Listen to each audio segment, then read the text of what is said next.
Imagine turning down a 40 Lakh salary, roughly $50,000 a year, to chase a dream that takes years, costs thousands, and has a success rate lower than winning the lottery. That's exactly what one NIT Trichy graduate did, and it's sparking a firestorm of debate online. Now, I'm not here to judge the decision itself, but let me tell you, this story is way more than just a crazy person anecdote. It's a mirror held up to our entire society's obsession with stability, prestige, and the myth of the safe path. Let me break this down for you. Here's the setup. This guy didn't even start at NIT Trichy.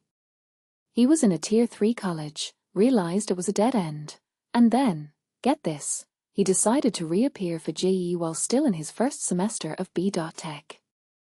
That's not just dedication, that's a full-on identity crisis.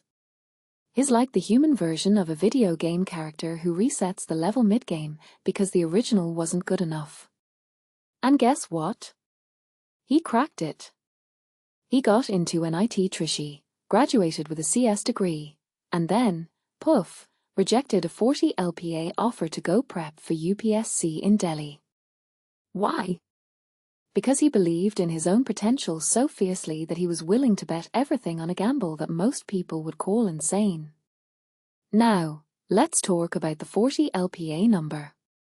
In India, that's not just a salary, it's a social currency.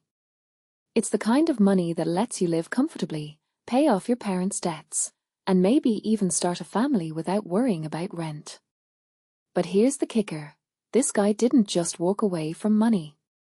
He walked away from security. And that's what makes this story so fascinating. Most of us, even if we're not thrilled with our jobs, would never have the guts to quit a stable, high-paying role for something as uncertain as civil services. But he did. Why?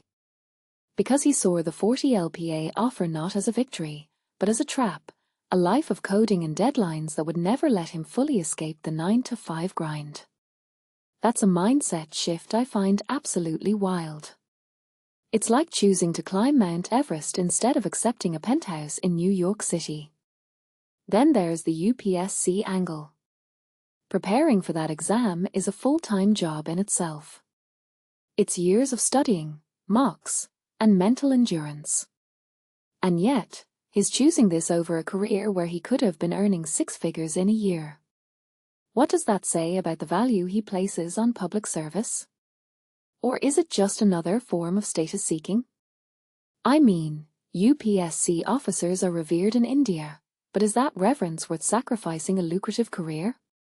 Or is this guy just chasing the dream of being a bureaucrat, thinking it'll give him more power or respect than a tech job? Honestly, I think it's a mix of both. He's probably aware that the UPSC path is a long shot, but is also banking on the fact that if he makes it, he'll be in a position to influence policy, shape the country, and maybe even get that elusive respect that comes with a government job. And let's not forget the social media reaction. People are calling him crazy, which is ironic because that's exactly what he's doing, defying societal expectations. But here's the thing, when we label someone as crazy for making unconventional choices, we're really just projecting our own fear of risk onto them. We live in a world that glorifies stability, where the default is to take the safe option. But this guy? He's rejecting that script entirely. He's saying, I don't need to follow the crowd. I'll build my own path, even if it means going broke for a few years. That's not just brave. It's revolutionary in a culture that still sees failure as a personal flaw rather than a necessary step toward success. So, what does this mean for the rest of us? It's a reminder that the normal path isn't always the right one. Maybe we should ask ourselves, what are we sacrificing in our pursuit of security? Are we trading passion for paycheck? Are we letting others define our worth instead of creating our own legacy? This guy's story isn't just about a job rejection, it's a challenge to rethink what success really means. And honestly, I think that's the most valuable takeaway of all.